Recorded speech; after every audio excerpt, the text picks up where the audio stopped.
Al via il progetto Archio e Fede, recupero del patrimonio ecclesiastico e dei beni archeologici della Valle dei Templi, alla loro ricollocazione in cattedrale. L'iniziativa, realizzata con il contributo dell'Assessorato regionale per il turismo, il Museo diocesano dell'Arcidiocesi di Agrigento e l'Associazione Ecclesia Viva, per la quale anche altre istituzioni agrigentine hanno concesso il loro patrimonio gratuito, riconoscendole la valenza culturale e l'incidenza turistica che avrà sul territorio. Al progetto ha anche aderito l'Ordine degli Architetti di Agrigento, che è anche uno dei partner.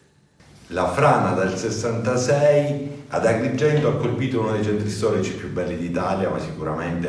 i più interessanti sotto il profilo storico-architettonico, perché noi da sempre ribadiamo che il centro storico di Agrigento, che Agrigento è la Valle dei Templi. Lo abbiamo enunciato in un convegno internazionale nel 98, proprio parlando di un progetto per la Valle dei Templi, dove Agrigento era il fulcro della stessa valle. Da quegli anni a oggi tante cose sono cambiate. Uno fra tutti, abbiamo disgregato un centro storico, lo abbiamo svuotato dei suoi rapporti umani e dei suoi rapporti storici con la città. In questi anni, da quando questo Consiglio dell'Ordine degli Architetti si è insediato,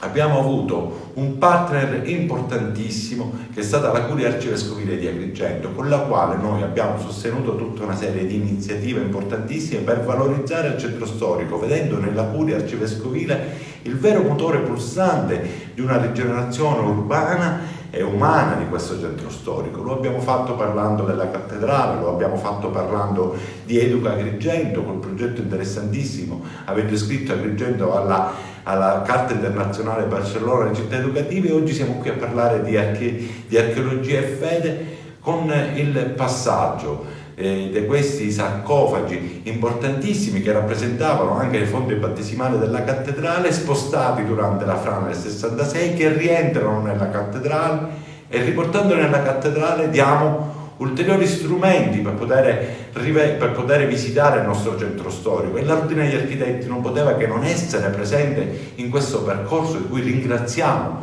la Curia Arcivescovile per averci invitato a stare ancora una volta insieme.